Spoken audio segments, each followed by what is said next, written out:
Okay, we are live. Let's move back over here. All right.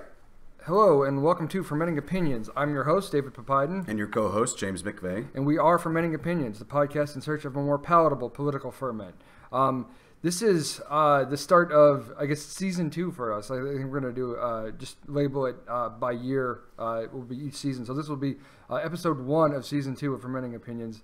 Tonight we have something a little bit different for you guys. I visit a lot of sort of like apologetic websites and Facebook groups and things like that, and I came across sort of a really interesting argument, and so we wanted to bring this guy on to talk about it. And I'm going to let him explain what this thing is because it's truthfully pretty foreign to me. So I'm going to let our guest here is Johanan Raatz.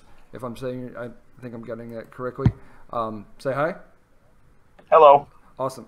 And he's going to explain to us essentially that there are political implications to, I guess, recent discoveries in quantum physics that would imply not only the existence of God, but that, help me out here. The sort of framework in which religion would make sense, essentially. Okay. I think Eric probably was, Eric introduced you guys to me or something, so I think he was probably it was through hyper about some of the stuff. But Eric, who's been on our hangouts last couple of. But yeah, I would as a at least a conservative basis say this would give kind of social influence to religion in terms of their ability to argue for stuff and. Sure, and so I guess without further ado on that end. Johanan, I would like you to kind of walk us through the concept a little bit.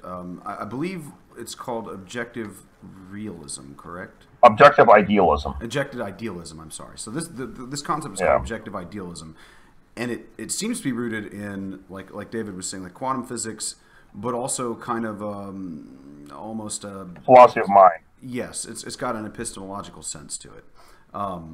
Yeah. Kind of get us started with the quantum stuff, and as we were talking earlier, I made the joke, explain it to me like I'm 5, because I am not a physicist. Yeah, we might need that. All right, let's start with something everyone probably is familiar with. You guys have no doubt seen, say, Nova shows on modern physics, quantum mechanics, and relativity, right? Sure, a little bit. And you've probably seen how modern physics is very strange. Relativity has things slowing down as they go close to the speed of light, space bends near gravitational wells and so on. And then in quantum mechanics, you see other strange things like particles going through 2 places at once, or passing through barriers that they shouldn't be able to pass through, right? Sure. Or then you have quantum entanglement, where there are 2 particles on vast different sides of the universe, and you change one, they're sharing a quantum state or a wave function. And you change one, and the other one changes instantaneously as well in complement to the first one. Sure. Even though there's no signal between them. It seems to be that there'd be no connection between them, however, they have equal reactions. Yeah. Okay. Well, they've discovered, actually, one of these quantum mechanical discoveries is very telling. They've been discovering, for example, that matter, actually, this is of 2007, matter does not exist before you look at it. It was... a violation of something called Leggett's inequality in 2007, and this was demonstrated that non-local realism is false. Before that, there was one called Bell's inequality that demonstrated local realism to be false. And so you put the two together, it essentially demonstrated that realism is incompatible with, or physical realism is incompatible with quantum mechanics. So this is actually break that concept down a little bit for me, if you don't mind. Physical realism versus. So you have the idea with physical realism is that, say there's the desk behind you with the beer bottles and all there. Mm-hmm. Those things are, you think of those as material objects that have, definite properties, location, size, color, and so on. And they're just sitting back there, right? And they're there no matter whether you look at them or not. It's part of physical reality. Sure. Yep. If I'm feeling around, let's say it's completely dark and I'm feeling around, I can basically guess where they're at and touch them. Quantum mechanics is... telling us that the particles that make those beer bottles up at the subatomic level, they don't actually have properties like that before you look at them. Those particles, That's literal pretty. particle.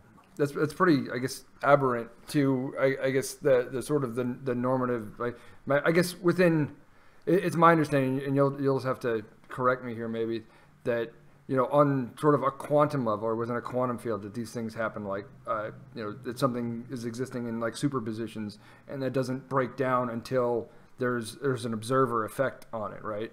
Schrodinger's cat, essentially. Yeah, the Schrodinger's cat thing.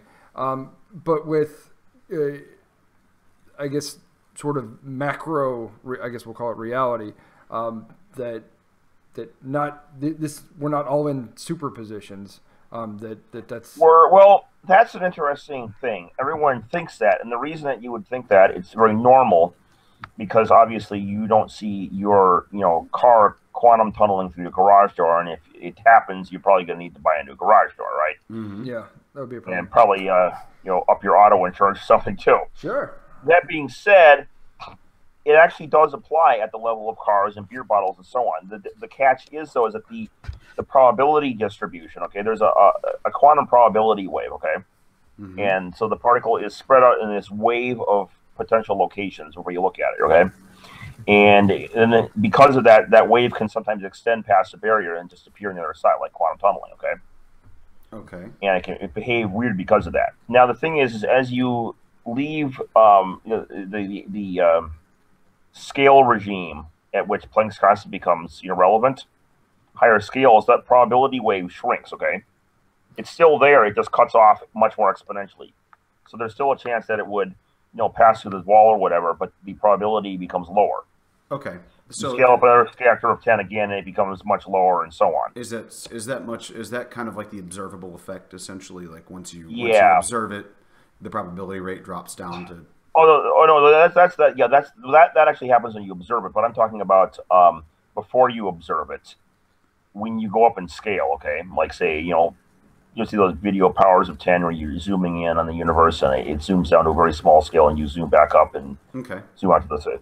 So imagine going up by a factor of 10. Okay, well that's a factor of 10 away from Planck's constant. Okay, the scale at which Planck's constant becomes relevant. And when that happens, the probability amplitude, it still extends out to infinity, but the part in which it extends out to infinity is drastically reduced. It's, the probability decreases exponentially the farther you go up. Does this do so on what I want to understand is, use that example again of zooming in and out on the universe. The further you zoom out, the higher or the lower the probability is that it's going to. Yes. Okay. So when you get to the point of your car door, the chance that it's going to go through the garage door is so minusculely tiny that it's negligible. Okay, but the closer you become to it. Exactly. Think of it like this. You ever play video games? I'm sure you guys play video games or have at times, okay? And sometimes you'll see little glitches in the game because of the information processing effects, right? Yeah. Like, example of this is on Minecraft. And you can see cows and chickens behind a fence, okay? Mm-hmm. Right? Yep. And what's interesting on Minecraft, the cows and will actually have a certain chance of passing through the fence. And the reason for this is because at that location in space, the computer can only process the program of the cow or the fence at the same time, or the program of the chicken and the fence. They can't process them both at the same time, but they can process them to a degree at the same time, and they can, they sure, sometimes have to switch off there's between a the two of them. probability of a glitch where like the cow is going to be able to walk through a barrier. Exactly. Okay, so and that's related to the pixel size, the smallest, pixel size of the program, right? Yes. And so let's suppose that we were to increase the resolution, and they noticed the same thing on Second Life when they were designing it, that you put a cup in a marble on Second Life and come back the next day, and the marble is going to be on the outside of the cup on the table. Mm-hmm. Pass through the barrier, shall we say. Yeah, I'm with you. And so let's suppose that we increase the pixel resolution and processing power of the computer, okay? Okay. So crank it up. And it's going to have a much better resolution. It's going to be able to process both of those programs much more easily, but it's still going to have to switch off a little bit between them, and because there's still a smaller chance it's going to pass through, right? Okay, I think I'm actually getting somewhere with this. Okay, so that's good. So, I'm a little. I mean, I'm following just from the video. I've played enough video games in my life to know exactly the phenomenon he's talking about, and like it's kind of making sense with me. Okay, I guess my thought is here that during this whole sort of conversation, I'm sitting here looking at a bottle of bourbon that's on this table here. Me too. I'm thinking, how does what we're talking about apply to the bottle of bourbon when I'm not looking at it, when no one's looking at it, it's not being observed? Well, that's the spooky part. Okay. Firstly, let me pump your intuitions as the nature of reality a little more, okay? One of the properties that doesn't exist before you look at it is location, okay? I mean, it's in this probability state, and you look at it, and it comes on with a definite state, okay? Yeah. Now, quantum entanglement is when you have two or more particles in that same probability wave at the same time, okay? Same wave function. Mm-hmm. And let's suppose that you have those two particles in the probability wave, and neither of them have locations where you look at them, okay? At the quantum scale. I mean, it doesn't apply to the bourbon yet. We'll get to that in a minute, but the bottle itself. The bottle itself. It doesn't apply to the bottle itself, but it will apply to the particles of the bottle, but just zoom in on the quantum scale for a second. Mm-hmm. Neither of those particles have locations with respect to each other, right? I guess so. I mean, because they're in that probability state. One is not located anywhere in particular, the other one's not located anywhere in particular. They're in this sort of... So you can't define either locations, so therefore, neither of them have locations with respect to each other. Okay. Now, go back to middle school geometry for a moment, and say the teacher wanted to ask you how to create a space. How do you make a space in middle school geometry?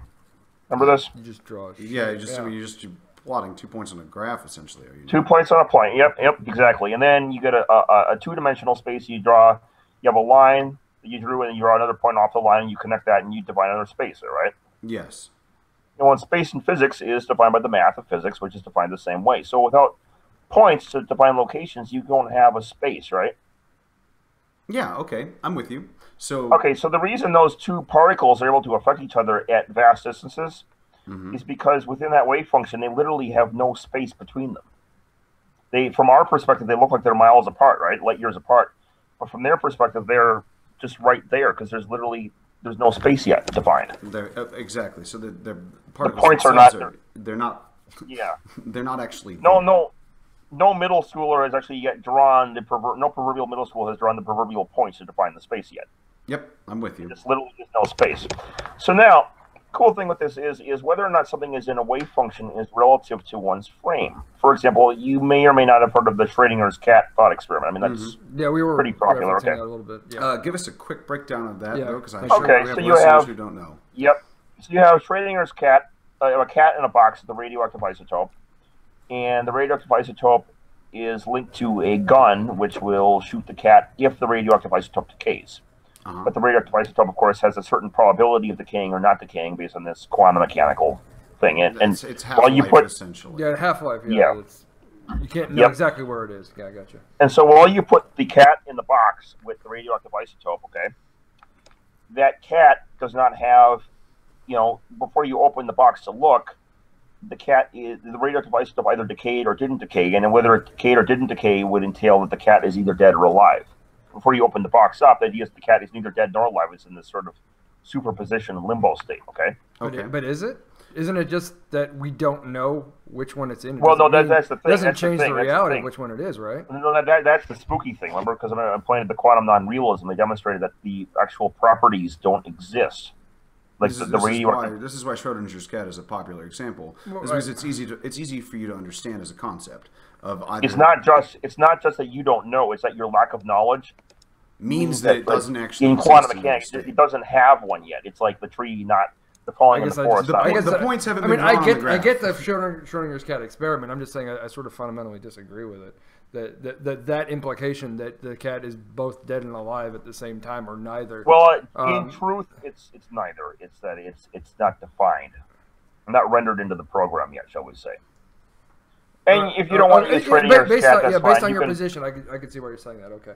You can even if you don't want to use the macroscopic stuff, you can just use little particles doing the same thing. You can have what is my understanding particles. That concept demonstrates something that's been proven in quantum physics, correct? Yeah, exactly. The particle does not have a location, and they've actually demonstrated this definitively with the test of Leibniz inequalities. And anyone out there can actually look this up.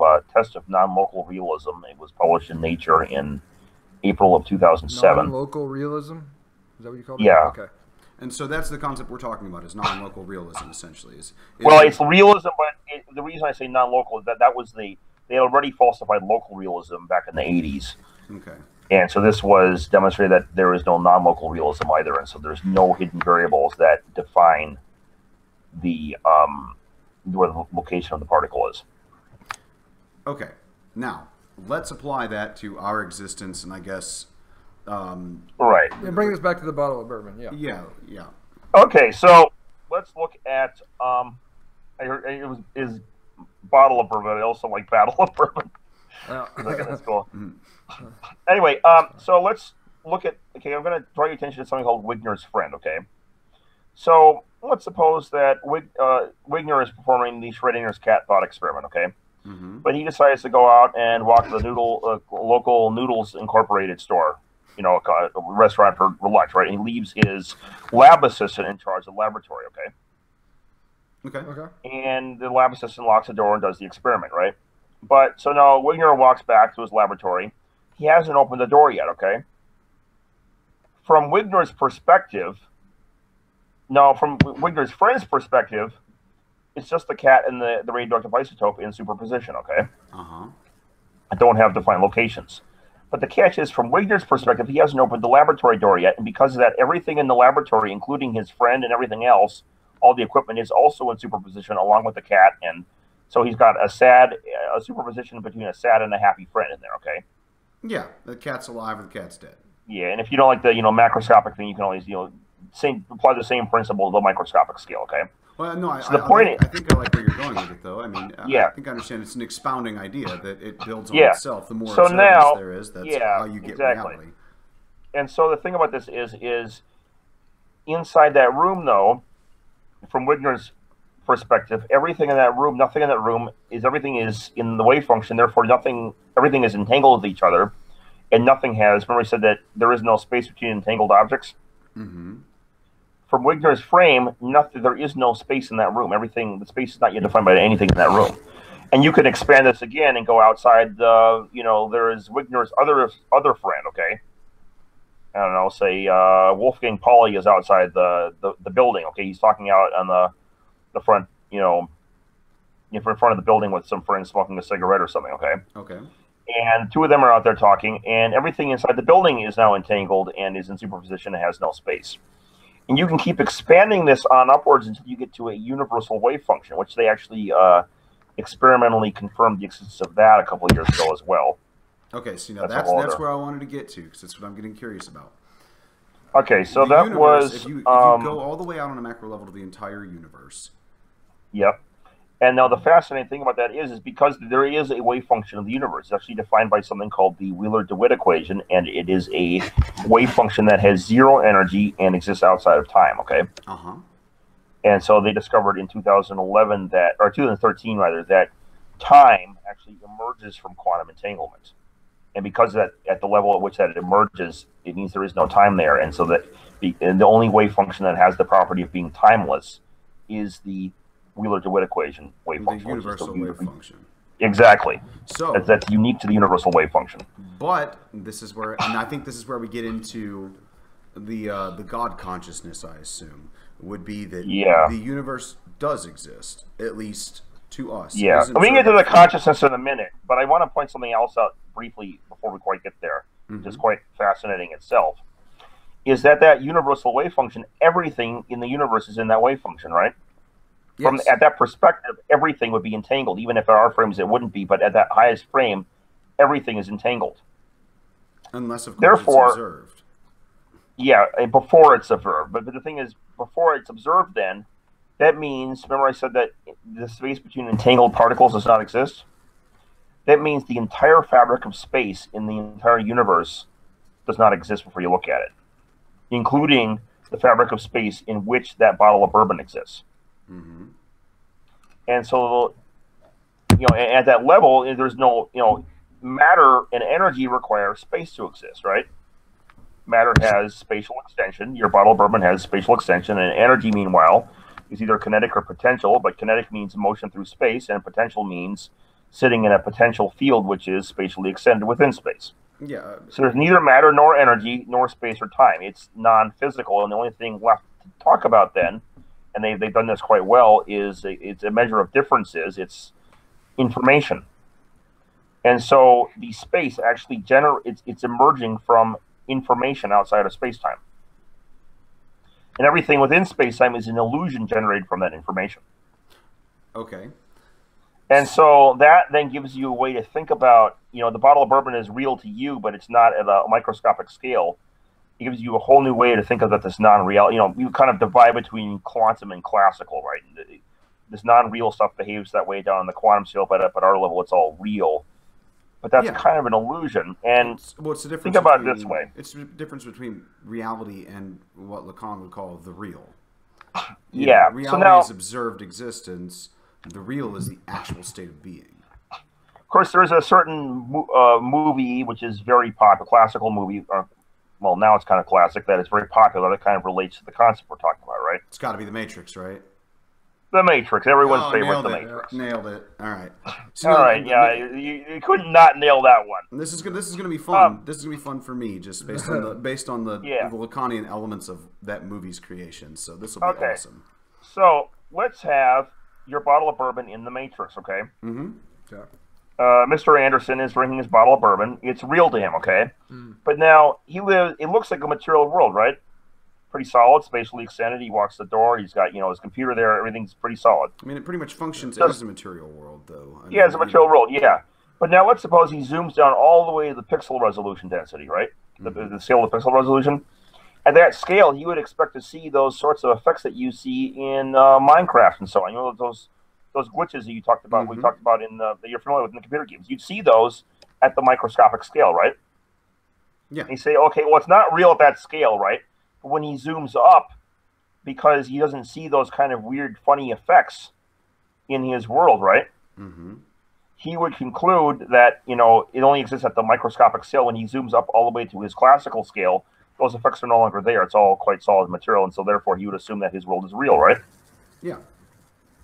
But he wouldn't be right, would he? No. I mean, it's all a big matrix construct. Your own. I guess let's go back to human beings on this one then. Like, say, my own objective reality, what I can perceive, is always going to be on the zoomed up scale of it all seems real to me. Yes. I can't see the quantum physical end of it. I can't see the flaws in the system. Exactly. And so that's the point, is that the reason that we think of the classical as real and the quantum world is not because the classical world is real.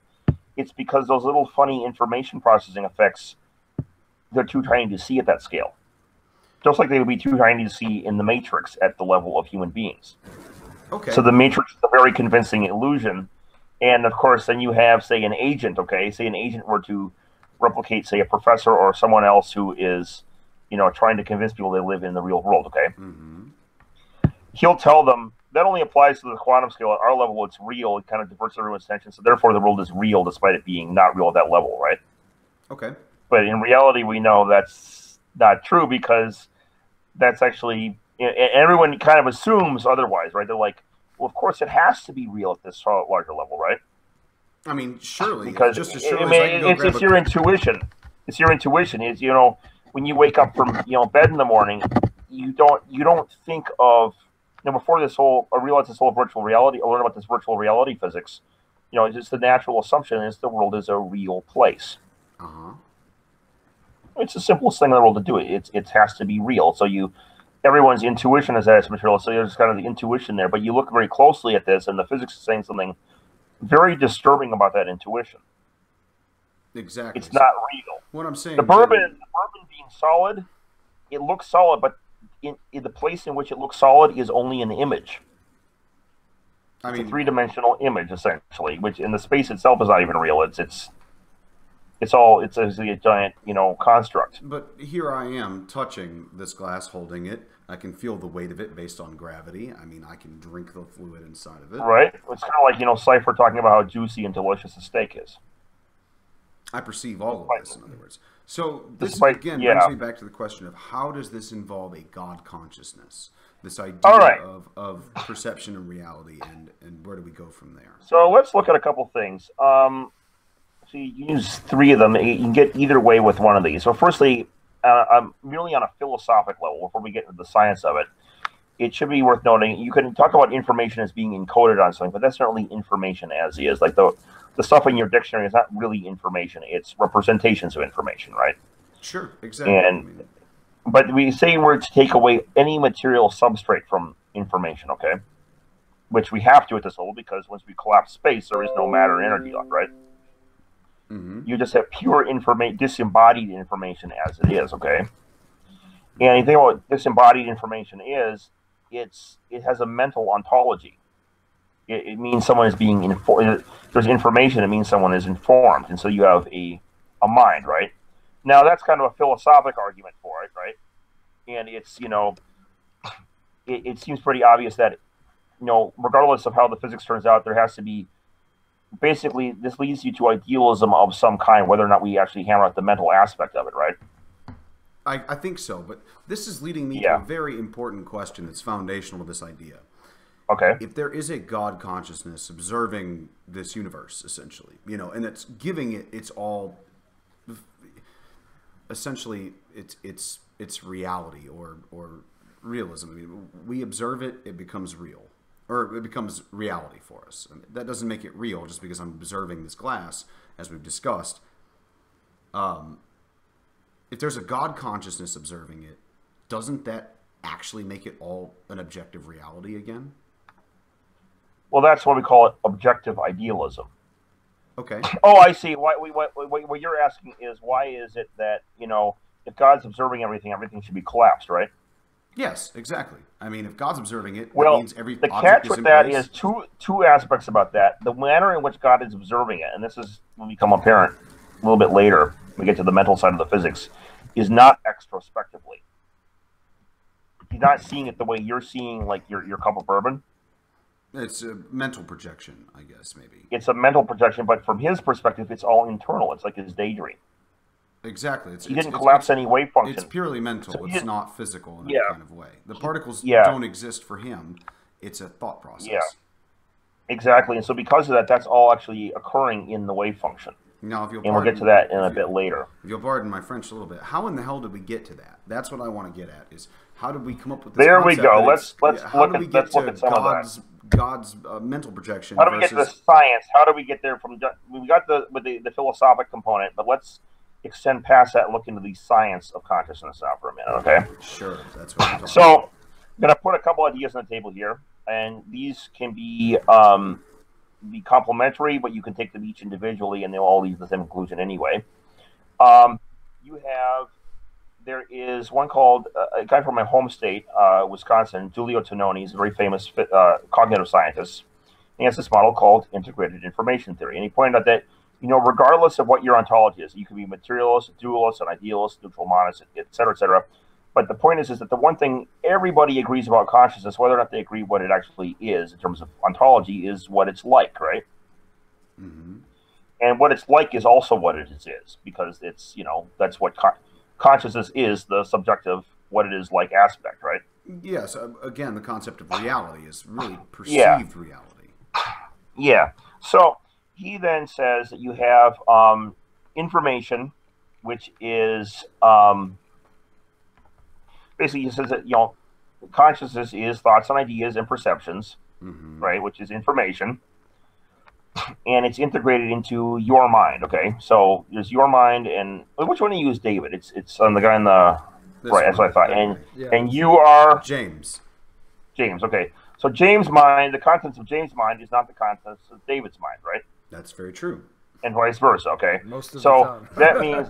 Yeah, so that means that the thoughts are in, say, James' mind. They're not in David's mind, and so they're integrated. That means that it's part of James' mind rather than David's mind. So that means it behaves as a single unified system. Okay. Mm-hmm. So the information is in James' mind, and so that's all. Basically, the point is that that's all that consciousness really is integrated information. What thoughts and ideas and separates them? If I guess the question that comes to my mind immediately my mind, hopefully, is that if there is no physical reality, there's nothing to physically distinguish, my mind, my consciousness from James's here. What stops them from just meshing, so to speak? Well, they would be in, like, say you have a computer program, right? And so you don't really defrag the program, and there are different compartments of the not literal compartments, but they're like partitions in the hard drive, right? Okay. Exactly. Yeah, I mean, the partitions in the program, they're like conceptual. But those partitions are physical. They are. Well, they're not, I mean, they are physical. They occupy I'm talking about the program drives, itself. It's kind of getting a little different. I know, but when I'm talking about, let's just try and imagine just imagine what's going on for a second. Take away the hard drive and kind of look at the program itself as a thing, right? Yes, I think I know where the you're program going has with certain, this. The program has certain sections to it that are disconnected and connected in certain ways, and they're related by these logical relations to one another.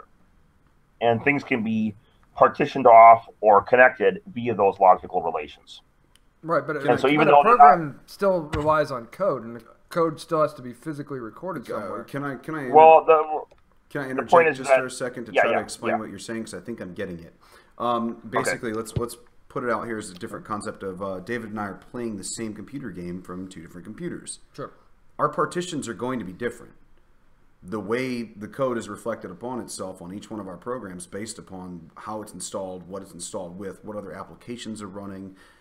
Our experiences are going to be of the same program, but we're going to experience them differently, especially depending upon our graphics hardware and what else is going on there, how much RAM I have versus how much RAM you have. Well, each of those simulated realities will be distinct, and they're just trying to make them look like they're as close to each other. But the codes are still, you're still running the same information. If we're playing Destiny together, for example, and you're playing on 4K on a PS4 Pro, and I'm playing, mine's better than yours. Exactly. I'm playing in 1080p on just a regular PS4.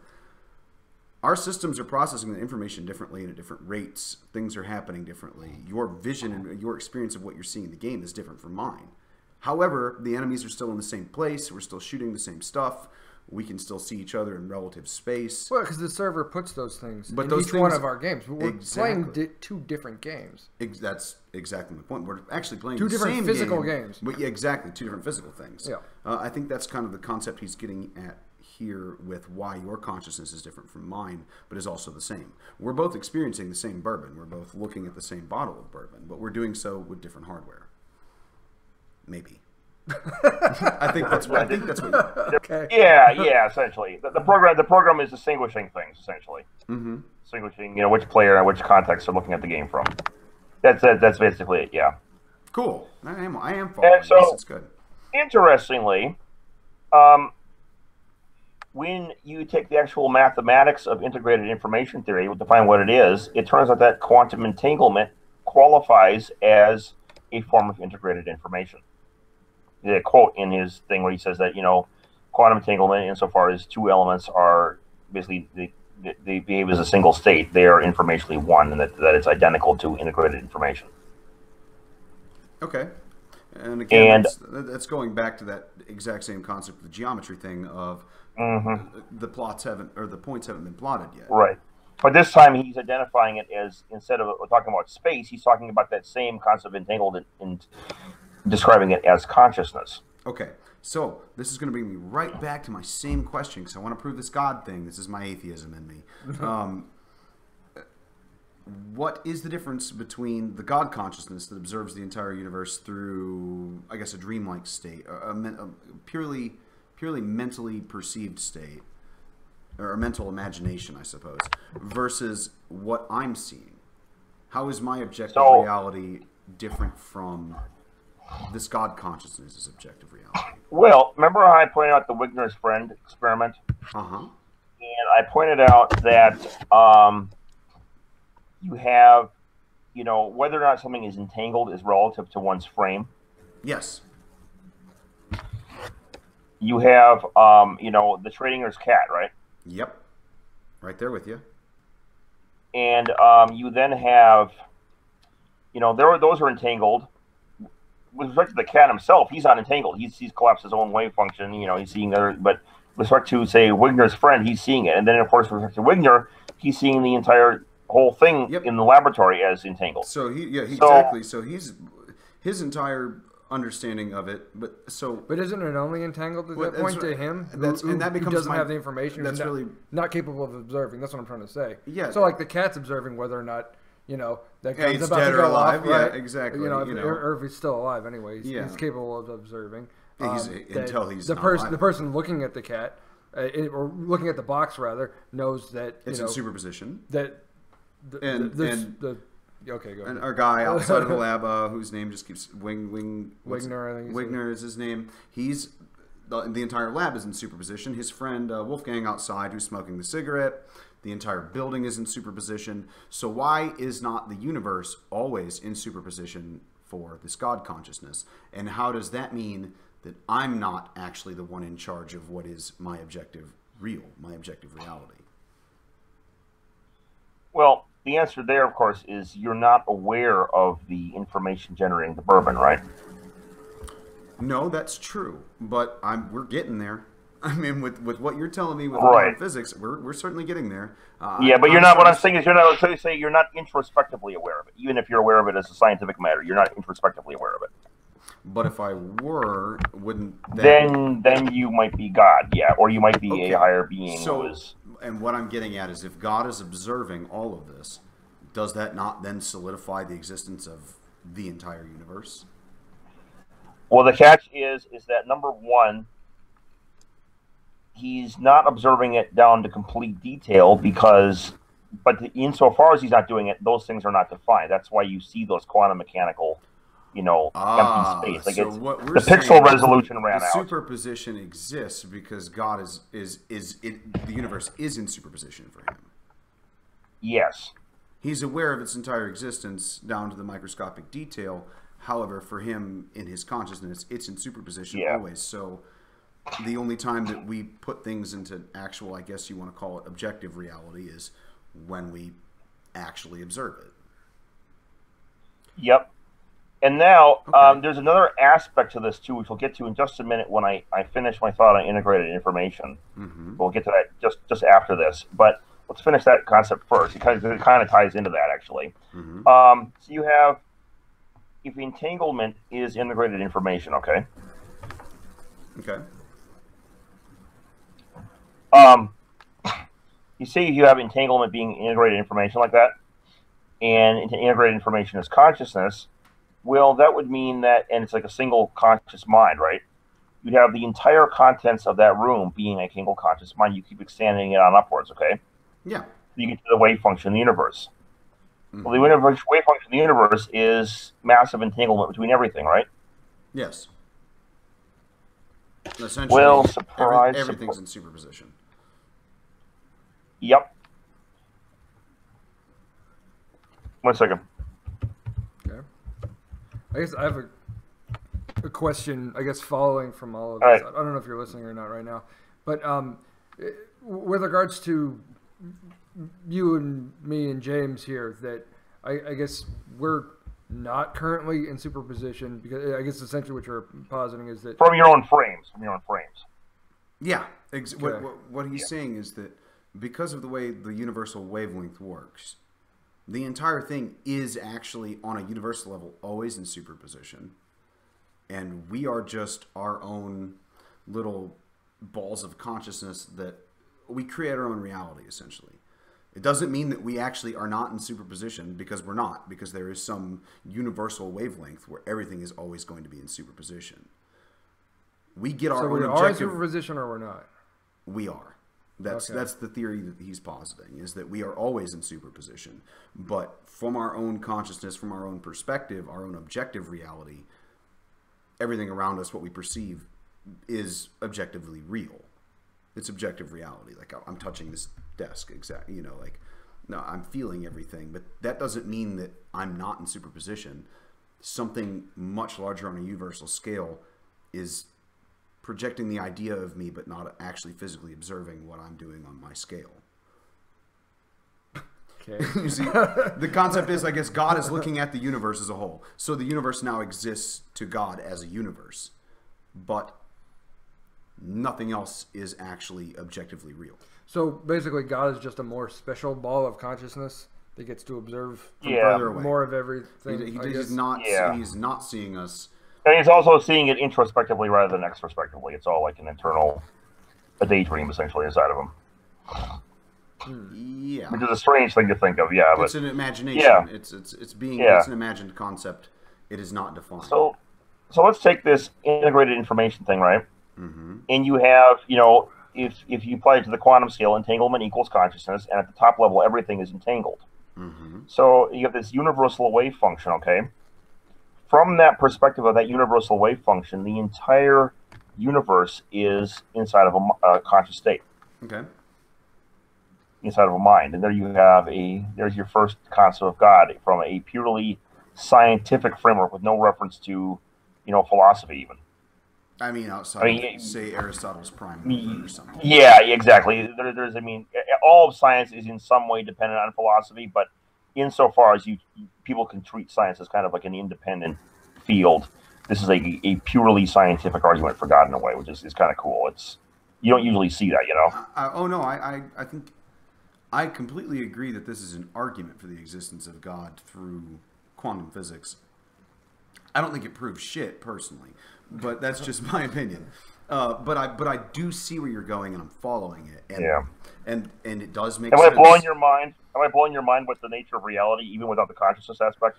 Not particularly, because I kind of already knew that. I am learning a lot more about the way it breaks down. But yes, again, from the Lacanian perspective, we've been talking about this in psychoanalysis for at least 60, 70 years. I mean, it's sort of like a theistic, what's the idea of, not quite Catholicism, but like the Matrix. What is reality versus the real? What is the actual real state of being and matter and everything else and particles and what makes up, who we are versus what is reality and what is objective versus subjective in that sense. I mean, we've been talking about this. I think personally, I think what I'm more curious about than anything, and I've obviously come to go back and do some research at this point, so thank you for that. Like this Wheeler-DeWitt equation. A lot of these things that you brought up say, well, this study of this proves that all of everything is within a wave function. I need a flow chart. Basically, I need to look at what makes that true. How do we demonstrate the veracity of that claim? Essentially, I would love to see a flow chart or even just a thought map of how all this connects and how it proves itself. Yeah, I mean, that'd be a good idea. It's definitely. Yeah, I mean, because these are a lot of deep concepts, and they require a lot of honestly. That would be a good idea. I put them together in like a documentary once, but it would be a good idea to make you guys give me an idea to make a flowchart in this. I think it's a good idea. Yeah, because you can connect the ideas and show it as a thought map. Thought maps really got me through like the concept legal things in law school. I built thought maps like a son of a bitch. That's all I ever did. I was like, okay, let's see how this relates to this and how this actually connects. Yeah, but I still come back to when we talk about the Schrodinger's thing with the superpositions of the cat being dead and alive. I'm like, I still come back to sort of the basic rejection of the premise, though. I guess is my problem with all of this. It's saying, well, no, the cat is either dead or it's alive. That's true. It's not both. We just don't know which one it is. So, and that's it's neither. No, it's not that it's not really both. It's that it's actually. I mean, you can say it's both, but in reality, it's actually neither. And it's a representation. Right, but that's what I'm saying. In reality, it's not neither. Yeah. It's one or the other. We just don't know what it is. Well, kind of, but this is. Our ignorance puts it in like an observational superposition. No, Schrodinger's cat is an example used to explain the concept of the quantum physics of superposition. It's not actual. It's used so you can understand the idea that you have no idea if that cat's alive or dead, which is related to the idea of you don't know the location of these particles. Right. But that doesn't mean they don't have a location. Right? Am I wrong on that? I think that's probably where I think Johanan and I part ways on this thing really at sort of the very beginning is, not knowing the location doesn't mean that they don't have one. Well, again, that's the whole point. That's the whole point with the quantum non-realism. I think that comes back to the idea that everything essentially is part of a quantum field, and it comes back to this essentially this equation saying that that is the case, and whether or not that's true and what the implications Well, are. and that's what what the basis of his explanation is, and what I need to go research myself is I want to look up quantum realism versus quantum non. Or did you say it was physical realism or versus not? I can't remember. He's saying physical reality. You just look up. Yeah, The you different look up quantum non-realism.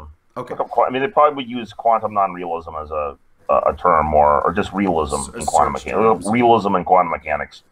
Exactly. Yeah. So Probably be their terminology for it. They might have different definitions of physical realism. And that's what I'm saying is that if we are proving this scientifically, that's the point of using Schrodinger's cat as an example. It's so you can put it into concepts that you understand. It's not that the cat is not alive or dead. Based on objective reality, the cat is alive or dead.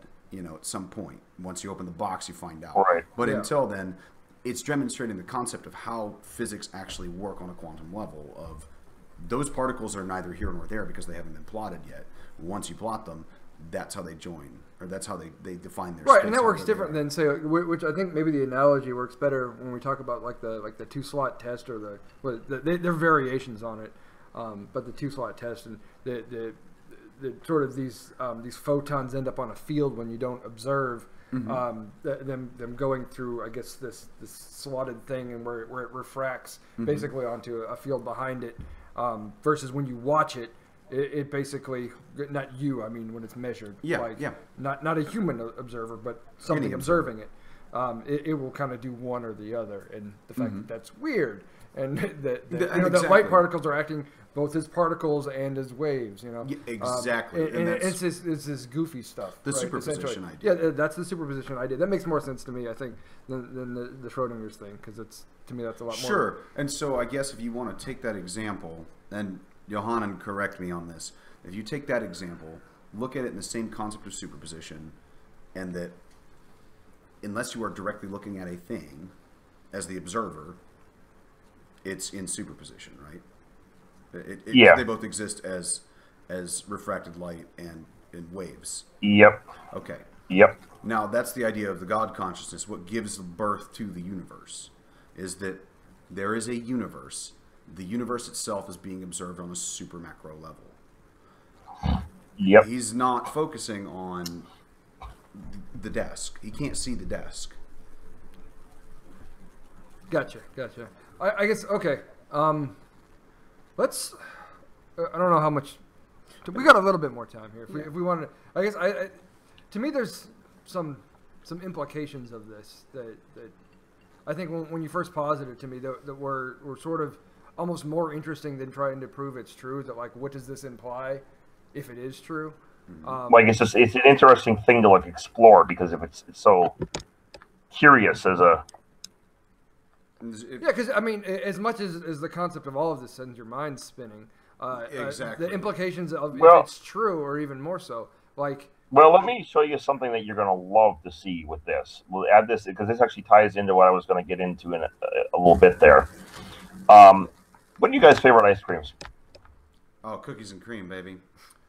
And sure, we'll go with cookies and cream. Yeah. And what is your second favorite ice cream? Moose Tracks. Okay, so you go to the freezer door and you have cookies and cream and Moose Tracks in the freezer, right? Mm-hmm. But if you were a classical computer, if your brain was a classical computer, you would just compute which one you want to pick, right? Yeah, the function that you're looking for at the time. Yeah, it would be very, very instantaneous. It would just, like, like cookies and cream. Bam, bam, bam. Just write down the logistics flow chart there. Mm-hmm. The input output, and you'd immediately pick one or the other, right? Like you see, like Terminator on the Terminator movie and so on. It just picks a response automatically. The chess programs and the best move, essentially. Okay, but when you go to the freezer, you don't do that, do you? Not usually. That's very true. You sit there and you waffle for a second, don't you? Mm-hmm. Cookies or cream or Moose Tracks? And it depends. Can't really decide. Can't exactly. And you sit there and you waffle for a moment, okay? Mm-hmm. If your brain was a classical computer, it would not do that. True. Now, what's interesting about this is that it actually fits another kind of logical, doesn't it? Maybe. I'm not sure. Expound. It, well, you have, what does it sound like to you? It's both moose tracks and cookies and cream for a moment until you decide, right? That sounds like we're going back to Schrodinger's cat. It sounds like we're going back to Schrödinger's cat, doesn't it? It sounds like we're going back to superposition. Well, it turns out that's not just a coincidence. They've actually done studies of fuzzy logic, which is when people are, not determinate. They're undecided. Yeah, I mean, you could say the same thing about when I take a multiple choice test of something that's way out of my field, where I'm like, ah, shit, I've read some of these buzzwords before, and it's B or C. Okay, so you sit there and waffle, and when people study fuzzy logic, they've actually been able to model how, like psychology studies have modeled how people study when they, or behave when they operate on fuzzy logic, right? Mm-hmm. And what they found, much to their astonishment, is that parallel is a little more than just a parallel. It's the exact same mathematics. It uses Hilbert space is the mathematical space that describes wave functions, quantum probability waves. Okay. Those brain functions behave as literally those thoughts behave as quantum mechanical objects in superposition. Oh, that's really interesting. It's not just, it's literally the exact same mathematics. In fact, they got to the point where they could actually treat it as a field of wave functions extended across the brain, that you could compute. Quite a bit of research. Yeah. I mean, again, I think this is where your flow chart or your thought map is yeah. going to be really I have some videos you might like on my channel. Through a Mirror Darkly, that one goes into this one. The Mental Universe is another one. Anyway, it's the channel's name, same name as my name. But anyway, okay. The point with this is that they've actually also shown that it's actually logically impossible not logically impossible because you could do it, but the problem is that if you have a quantum system, say qubits, right, 0 and 1 stacked on top of each other, you were to convert that into a classical system, you take all those states in a single qubit and unpack them into classical bits, right? Okay. So you have like one little hard drive pixel on your desktop to a quantum system to store all those states. Mm-hmm. Take that into a classical computer, all of a sudden you have to expand that to like 100 bits on your hard drive, or 1,000 bits, depending on how dense or you could fill up the entire hard drive with the contents of a single bit, a qubit. Totally understand. I'm with you there. So if you were to take a quantum system like that, and because you could have a person with running a party, and he's looking for there's moose tracks, mint chocolate chip, pistachio, rocky road, et cetera, he's going to put a lot of states in superposition, right? Yeah. If you were to take all those states and you were to unpack them, and the problem with this is that it would slow the computer down exponentially to process, and you'd also need, for every new state, you'd have to like double the size of the hard drive. So if you have like an entire universe, for example, run like this, or you have like say just your brain run like this, you would have to unpack those. It would slow your brain down. Your brain wouldn't be able to store all the information, and it wouldn't be able to process it properly. Okay. It'll be slowed down exponentially. I mean, so interestingly, what you're saying is if you're looking at the brain in a classical computer sense, that the way we make complicated thought processes and decisions, they're essentially illogical or almost, I guess, physically impossible based on whatever physics you want to say the brain is made out of. Exactly. Your brain, if your brain couldn't actually do that. Yeah, if that was just classical and it was behaving as though it was quantum mechanical, it'd just crash every time you make a complicated decision. Your whole brain would crash. Yeah. Sure. And then that is just. How do you measure the computing processes of the brain? I mean.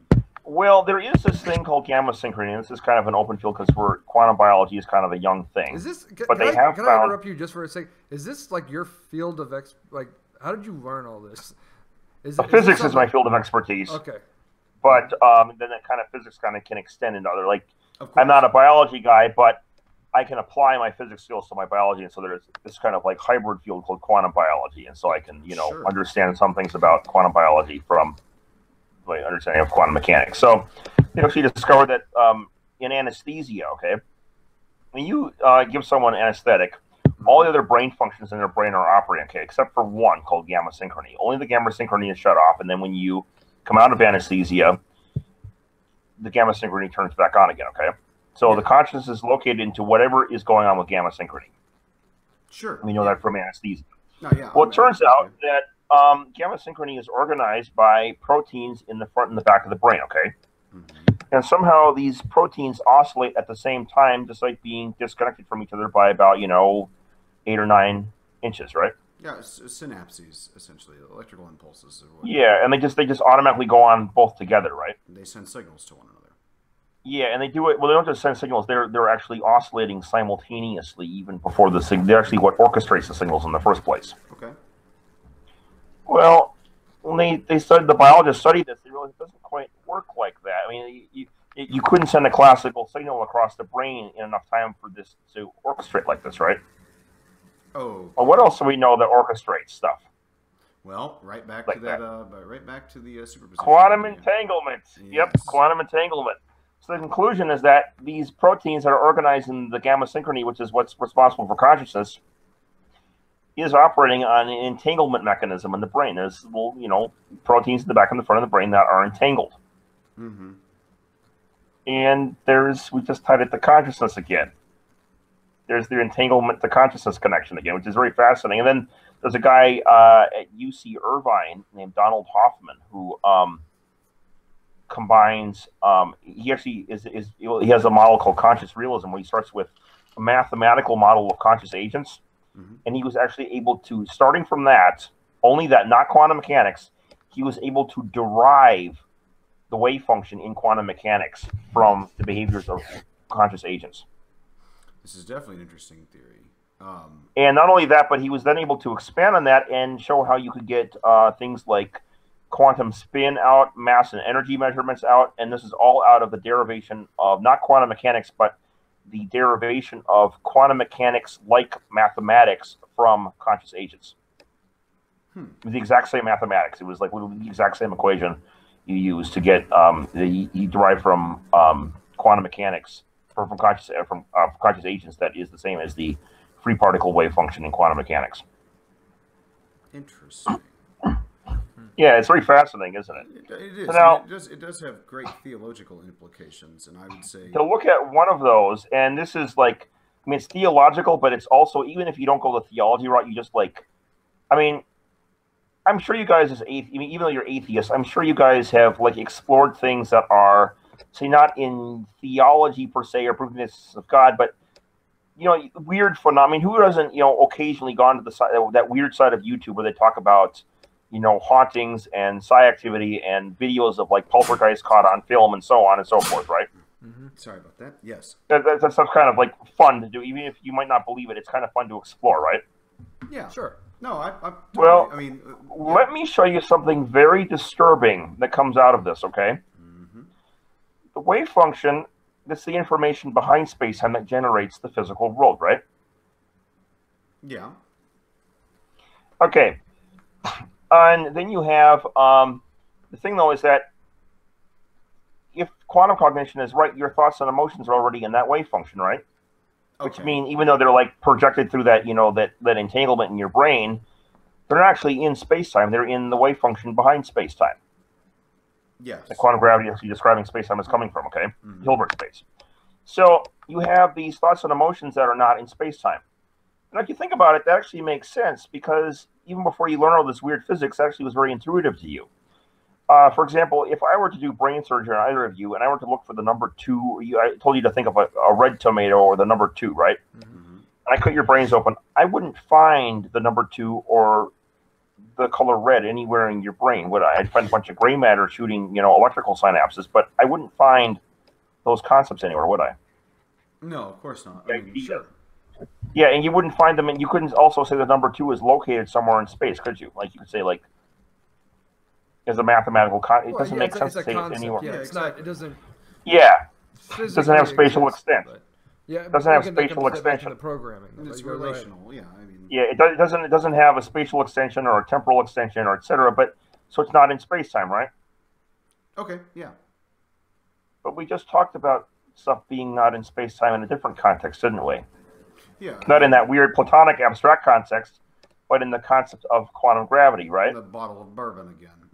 And we later in the quantum cognition component, the picking the ice cream thing, we discovered that if we tie that quantum gravity to the quantum cognition aspect, we find out from that perspective, those same thoughts and emotions, that's the same not in space-time as being talking quantum gravity, is the same, not in space-time, that you apply to Platonic forms in your mind. But you never thought of it that way. You thought of those as two separate, like, one's a philosophy thing applying to abstract objects, the other one has to do with this highly advanced physics combined with this weird quantum cognitive science. Don't trust me. If you study philosophy, you've definitely thought of it that way as soon as you got into Descartes. Okay, yeah, all right. Yeah, everyone's an automaton. like, you so it's weird because you discover that there is actually this larger, and a lot of this is subconscious to us, right? Mm-hmm. I mean, a lot of it's conscious that we're aware, but obviously you're not aware of the thought patterns behind the door behind you, right? Even though even if I tell you about it with the physics, you don't have introspective access to the actual thought patterns behind the door or the picture on the wall and so on, because you think of them as material objects, not realizing that it's a matrix construct and there's actually mental programs behind that. Okay. Now, what's fascinating, that's all subconscious, right? Uh-huh. Well, then we're tying into but it's subconscious to both me and you and David, James, and me and all the audience. It's subconscious to all of us simultaneously, right? Yeah. So it's collective. So we get like a concept of a Jung of the collective unconscious. And this collective unconscious is behind space-time. We're only aware of a small subset of the stuff behind space-time, the Platonic forms. But behind all that, there's nothing back there. I mean, there is stuff back there, but it's all stuff we're not have access to. But there's this whole, essentially, domain of reality that is much deeper. Yes, and I think that's where you're getting the God consciousness concept, right? Like yeah. The idea that that is a way to get the God consciousness, but particles, it's also the particles do exist, even if they are in superposition. Right. They still do exist. But past the God consciousness aspect, it does prove the mind of God simulating it in that way. But another thing that is fascinating, though, just as just take forget about the God aspect, because it would imply that anyway. But forget about that aspect for just a second, and just look at what that opens up in terms of the nature of reality. Let's suppose you could have other states in the wave function that are not manifesting either through an avatar, like in a biological brain, and they're maybe not manifesting, collapsing something as a wave function, right? Essentially, multiple you could just universes. have these it could be multiple universes, but I'm talking about conscious mental programs back there. Mm-hmm. You could have a mental program behind, it's just sitting in the Hilbert space behind your desk, right? Uh-huh. And it's not doing anything. It's not the mental program that's generating the desk. It's just one kind of sitting there. It's uncollapsed, right? It's also not one that's inside of one of your two minds, right? Or my mind. Sure. And this possibility, it's not the whole universe's mind either. It's just God's mind is generating everything. It's this other little conscious agent just sitting back there, kind of lurking back there, and you'd never know the difference from within the virtual reality, would you? No, I guess you wouldn't. But let's suppose suddenly that because of conservation of energy, this conscious agent suddenly has to drain power from the room. The lights flicker, the temperature becomes cold, and then it manifests that that energy that it just tapped out of the room by making the window flip off the wall or something. Yeah, again, your massive glitch that could have happened. Yeah, it could have happened, but the thing is, if it's being consciously low that it's it's so low that it couldn't happen. However, if it's being consciously guided to do so, which is possible if it's a mental program, I mean, the whole idea with conscious realism is that the free the actual what he was actually identifying was that the free will is identical to the quantum probability. Mm-hmm. And so even though it's quite random, at times it can become coherent, and you could have it happen at a macroscopic scale. Sure. And you could have these things, it might not just be like, it wouldn't be random at all, it'd be consciously guided. And it might even start teasing you. It might start like trailing you around the house and making stuff flip off the wall and doors fly open sporadically and so on, right? Yeah, when I was in college, they called that magic mushrooms, but, Magic mushrooms, but I'm saying though, there's a lot that's possible. If I can interject just for a second, there's a lot that's possible, or I guess you could even consider probable. If your conclusions are true, I had sort of mentioned a little while ago that there are lots of implications of this, and why not? What we might perceive to be as ghosts. Why not a lot of things? Why doesn't more wacky off the wall stuff happen constantly, though? I mean, and so it may be the case. It may be the case, though, because I mean, I actually have seen a few wacky off the wall things, not all the time, but in my life, I've seen all of us have perceived that at some point or another. I guess what I'm getting at is why do we have if physical reality is not a thing, essentially, if this is all just, you know, a concept, that we're in this virtual world, why is the virtual world the way it is? And let me follow this up, because to go back to our heading of this title about the, you know, the global theocracy and stuff, that if we all come to this realization, what's the point of, what's the end game? To bring it into practicality, bring it into politics, the way you live your life day by day. Why does anything you do matter if it's all just virtual? Or are you beholden to other people in, you know, a video game? Like, can you hurt somebody if there's no physical reality? Yeah, well, exactly. Well, that's the thing. You could trap someone in another version. If you could, you know, say that you have some of those other conscious agents floating around behind space-time, right, that we're not aware of. They're not our minds. They're not God's mind. They're also not the minds that are generating stuff. They're just stuff manipulating stuff, right? Sure.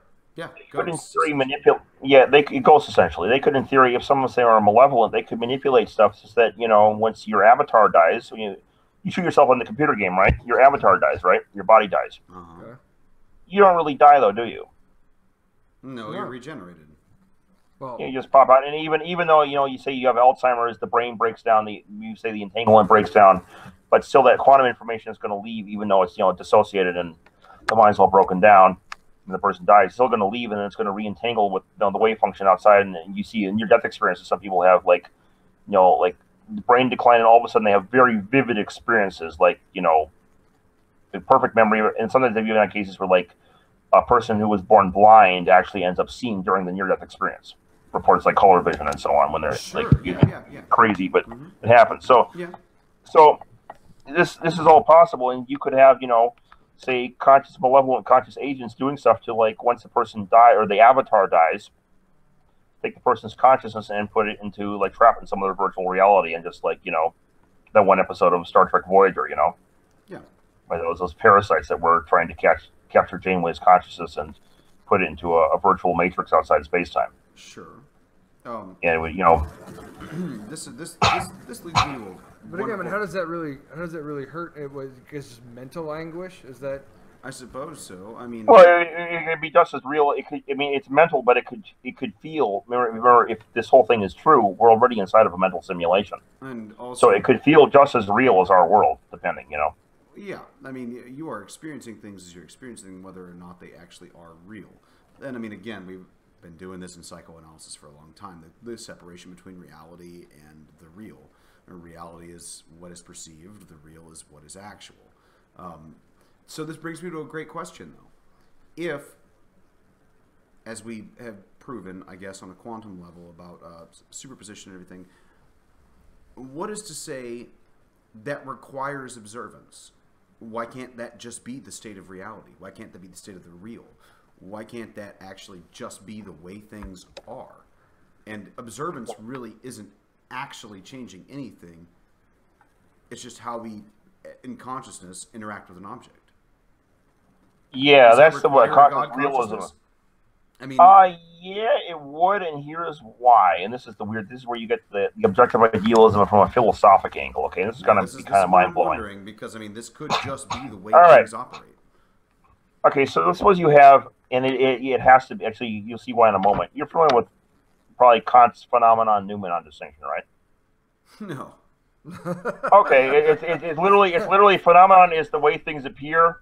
The noumenon is the way things are behind the appearance. Oh, yes. Okay, I am familiar with so your quality, you see the red in the painting, we just etc. call reality versus the real. Yeah. Gotcha. So you think about it for a second, and you wouldn't directly observe anything, even if materialism is true. You wouldn't directly observe anything as material anyway. It would all just be the mental representations of the material, right? That's the whole. Yes, exactly, and that's exactly. So now what I'm saying. Here's the curious thing: your epistemology starts with that, though, right? And you think about Descartes. Of consciousness and Descartes. You try and imagine the world with everything outside of your consciousness, right? You can doubt everything outside of it, and the only thing you know for certain is your own consciousness, right? So you start there. I am. Yeah, the basic. I think, therefore, I am. Yep, very basic. And you demonstrate from that something kind of cool is that your mind has to be. Your mind could exist even if solipsism were true, right? Yeah, exactly. Even if part solipsism, your mind would exist. Dualism, and the idea of mind-body duality. Yeah. Matter couldn't exist in a solipsist world, though, because it's all just a mental illusion.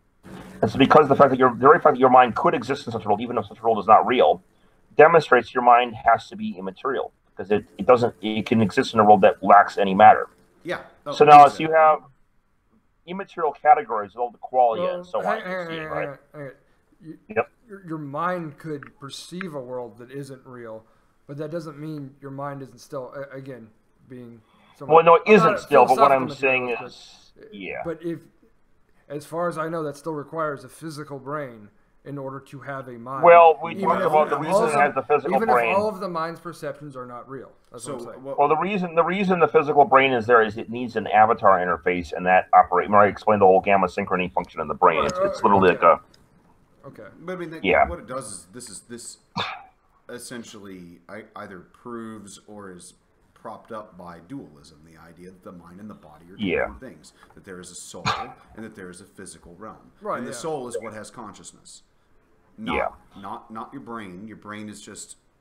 It's an avatar. Exactly. Your brain is the computer through which it runs, but your consciousness exists. Why does your mind need an avatar? Apparently... because that way you interact with that's how you interact with the virtual reality. You come from outside the virtual reality in Hilbert space, and this is a way to look in at the video game essentially. And we're gonna have to wrap up here in a minute. I guess that's why I'm asking is why is that necessary to have an avatar if you're this disembodied? It's brain? Not why do you necessary. It's a phenomenon. Because it's a phenomenon itself, and it also would probably be more. There may be a reason that you only see poltergeist and ghost activity occasionally, Or why some people are supposedly more sensitive to it than others. Yeah, that's a whole other topic in itself, which is much deeper. But yeah, this is, you see, it may be that it's more difficult to control something. I mean, look at what you need to motivate your muscles, right? All you need is like a very small percentage of a charge to activate a synapse, right? And that causes the cascade of things, and it's able to flex muscle fibers and so on, cause a whole set of chemical chain reactions. And it's all based on a very, very basic domino effect from something, you can move your arm up and down, which is a huge thing, but you only do it when like a half a volt of electricity, because it's able to trigger this sort of domino effect. But it requires the circuitry to be intact. If I want to wiggle my circuitry intact, right? I can't do it. Yeah, a rock or a picture on the wall doesn't have all that circuitry available, and so it's a very inconvenient thing to interface with as an avatar.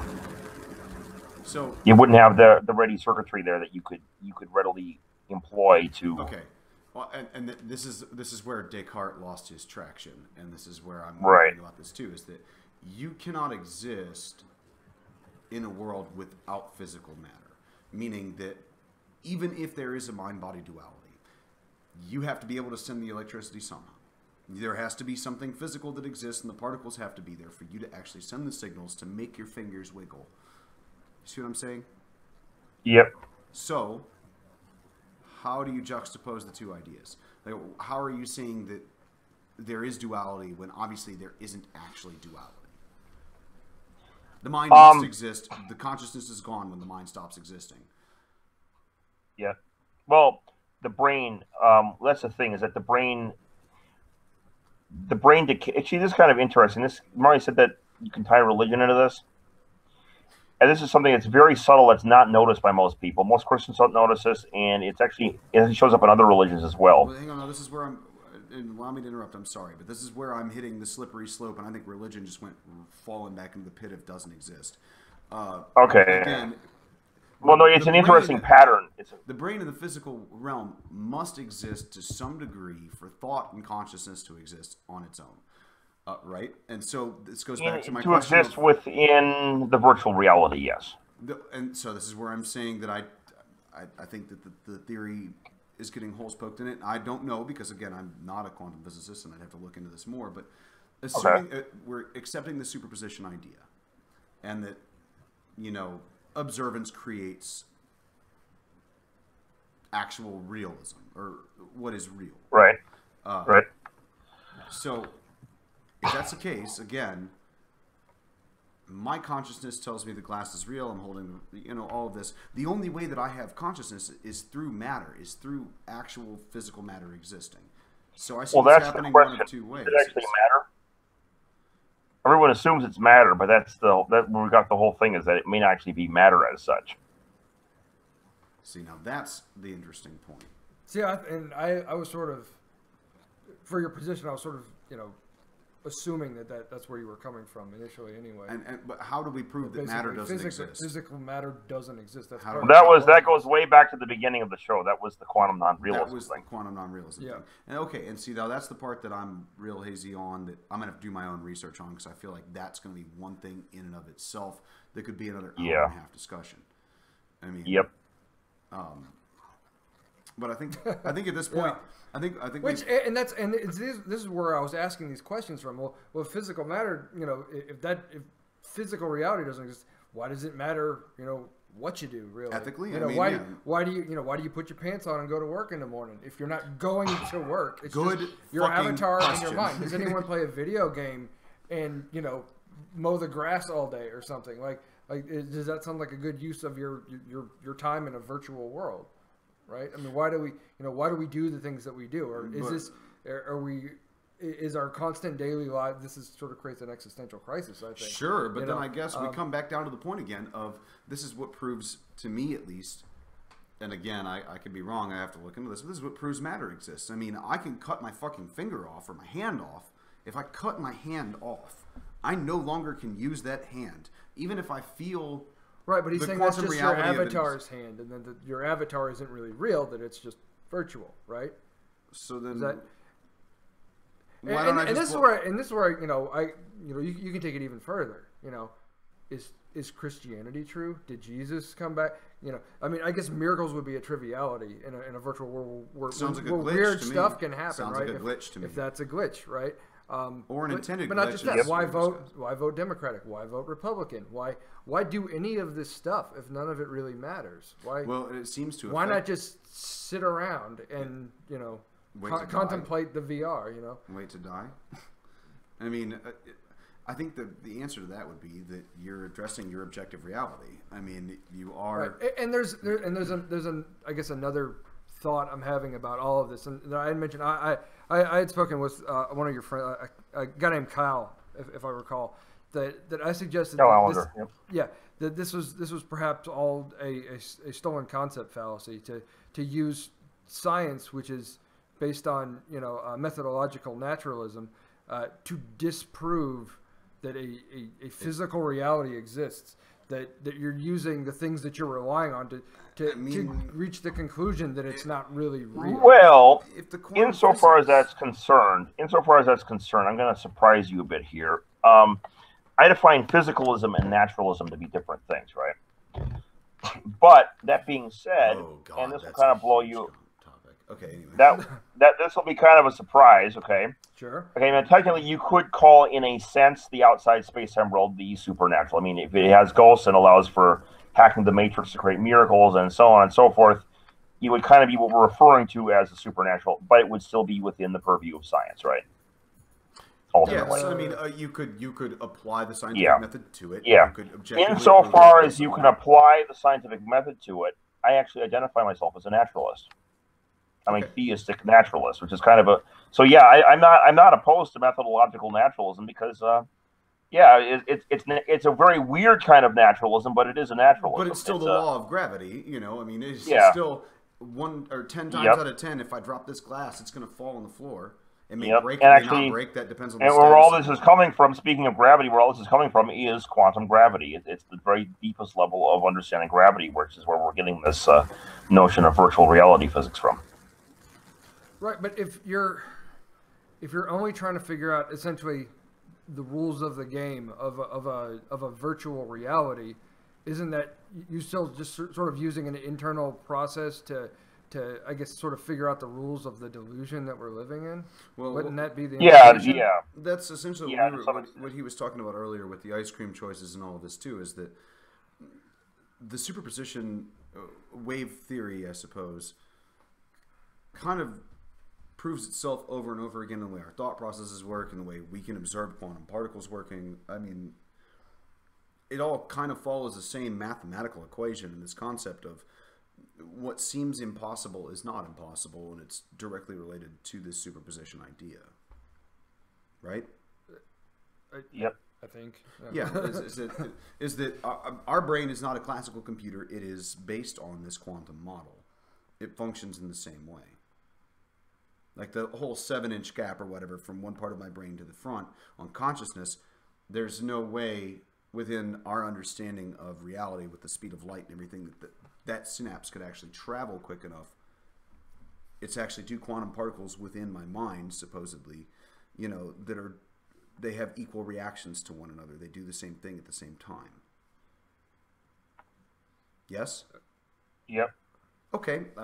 See, I feel like I'm understanding it, but please tell me if I'm wrong. You know, like don't let me be that kid wandering around the playground. Yeah. It's like Sorry playing with knives, and you're like, nah, it's cool, man. You're gonna cut yourself. Who gives a fuck? Yeah. Yeah, So I mean, I guess beyond causing mental distress, I mean, it wouldn't matter if you cut your hand off. Yeah, right? but that's the whole point. Is what you are programmed to like the idea is you don't want mental distress. Mental distress is bad. Yeah. You have a drive against it. Now that goes into drives and different levels of consciousness. Donald Hoffman, actually, he was giving a lecture on his theory, and then someone said, then there's the objection of, well, why don't you go and stand in front of a train track and then wait for the train, and then, you know, if the world isn't real, why don't you just, you know, once you're gone and your theory with you, then you'll know that the train was real. And he said, well, the reason for this is that he doesn't take the train literally, but he takes the train seriously. And what he means by that is you have like a desktop icon. You have a lot of work on, say, you know, a document you made, right? Mm-hmm. It's not literal. It's not really there. It's just a, you know, a program on a computer. It's not, you don't treat it literally. But if you were to, therefore, as an excuse, you know, drag that little icon over and put it in the recycle bin and, you know, empty recycle bin, you'd lose a year. You could lose a year of work, right? Yeah. Oh, yeah. No, I understand it. You want to protect. It's very so serious. You back So it up. I mean, you put it on exactly. Even though it's not really there, even though it's not literally there, it's a very serious thing. It's not something precious. You just. It's precious. I mean, sure. It's exactly. Precious, that comes back to the hard drive thing, though. That's still information, data that's stored in a physical location on a hard drive. Sure, or multiple locations. I mean, you could Right, put it yeah, on yeah. flash drives. I'm just trying to be simplistic about it, but yeah. So I mean, to me, that still comes back to there's a physical element to this that's inescapable. Right, but the problem with that is that your conclusion what you mean by physical and so on, what you mean by natural, because this is like an immaterial form of physicalism. So remember I mentioned the whole qubit unpacking problem of you have to take qubits and you put them into a classical computer, right? Yes. Mm-hmm. Yep. And you know, you then have to expand the computer size out, and then that make it impossible to practically run any large quantum system on a classical computer. Yeah. Well, exactly. Well, the weird thing is that we have qubits in our simulation. Okay, I mean that's the very notion of quantum computing is based on the fact that there are such a thing as qubits, right? Sure, but I think you're assuming the simulation again. Right, but okay. If you take everything that I explained about entanglement and you know, quantum non-realism and so forth, the emergence of space-time, take that literally. I mean, that, believe it or not, in quantum gravity right now, even though that's kind of an astonishing conclusion, I mean, there are different branches of quantum gravity. There's superstring theory, there's loop quantum gravity, and there's more. There's like 95%, maybe 99% of the theories out there are in those two camps, and then there's like smaller ones like causal dynamical triangulations and so on. All of those theories, even though the differences, the one thing they all share in common is that they all believe space-time is emergent from information. It's not fundamentally real. But it's very fascinating to see this because, I mean, it sounds crazy, you know, if you were to have some person, you know, walk up to you in the street and say, hey, dude, you ever got the feeling the world isn't actually really like, get out of here, go back in your basement and smoke some more pot, you know? Yeah, no, I'm with you. Yeah, we usually called those kids drug addicts, but, you know, like, I'm familiar with you get annoyed by it, right? But the other thing is then you go to the university and you have these highfalutin quantum gravity theorists, right? Yeah, and they smoke a bunch of dope. Yeah, I know, but the thing is you take them very seriously. They're not just in, you know, the physics is called the queen of the sciences, but they're not just in physics, they're in the very top echelon of physics, which is itself the top echelon of science. They're like the top of the ultimate. They're the ones studying the theory of everything, right? Yes. No. I the consensus in their field is that the space is not actually fundamentally there. It's a construct created from information. Yes. Which is crazy because that's essentially the same conclusion you get from the crazy pothead walking across the street at you. I find from my experience with these people that it takes much stronger drugs than pot to lead to this. And generally speaking, hallucinogens are involved in psychedelics, but all right, DMT and all that stuff. I get your point. I think that you could make your own argument there if you were to study it from this realm, that maybe that you're triggering those things. But anyway, entering the God consciousness essentially. Yeah. But right. So now, if you were I'm sorry, I didn't mean to interrupt. I was going to say, but I think at some point we've got to find an end to this. Because we've been at it for a while, and I feel like I could do this. Yeah, because we're actually getting ready to flip over and do a hangout talking about normal politics stuff. Yeah, we're gonna head which is going to seem really mundane by comparison. It really to this is. I'm going to be bored as hell at this point. Oh, yeah, I haven't been down this road. You're welcome to stay on years. and join. Well, I mean, I'll have to end this call and start a new one. Anyway, real fast though, the whole point is that the reason you can't generate this as a virtual reality from a classical material world, like say upstairs, like say the simulation thing, where not that you could very well be in someone else's simulation in like a classical Bostrom simulation argument kind of way, but if you are that world, because our world has qubits in it, the only way that kid could make a reasonable hard drive that could run our kind of a world is if his world had qubits as well. Meaning his world would have quantum mechanics, including those weird little glitchy effects, which means his world is virtual also. If his world is virtual also, it has to be virtual all the way down. And the only way to get out of that then is to switch our ontology from a materialist ontology to an information or immaterialist ontology. It's all within physics still. I don't think you could get out of. I don't think you could ever get out of that room. Wouldn't you still always be in an infinite loop? Well, you could ground at some level, but the bottom level would simply be immaterial information. Sooner or later, you get Aristotle's prime mover, I guess. Yeah, it's all immaterial. The whole thing, there is no material level. It's all immaterial, and what we call material is an illusion generated from the immaterial. I would laugh my ass off if we could prove scientifically that Aristotle was right, and there really truly is a prime mover. That would be interesting. It would be. But I think on that note, I think we're gonna have to put a bow because we could probably talk about quantum physics while we drain this bottle of bourbon. My thoughts as it goes. My thoughts may get simpler depending on how those quantum particles rearrange themselves. On another show, if you want to bring me back sometime, I could explain another thing that's very fascinating about this is that you can actually, remember I mentioned at the beginning of the show that you could derive the fallen state, applying meta ethics to this. We were talking about that before we actually started recording, but yes. I can show you how to derive the concept of a fallen state on 6 separate religions simultaneously and show that they're all actually describing the same thing from different. It's literally a blind man and the elephant situation. We're all describing things from this metaphysics frame. And I apologize. Yeah, and we'll have to do a part 2 Are you on Facebook? Yeah, he's on Facebook. Yeah, I'm on Facebook. Yeah, we definitely. I think this is a perfect place.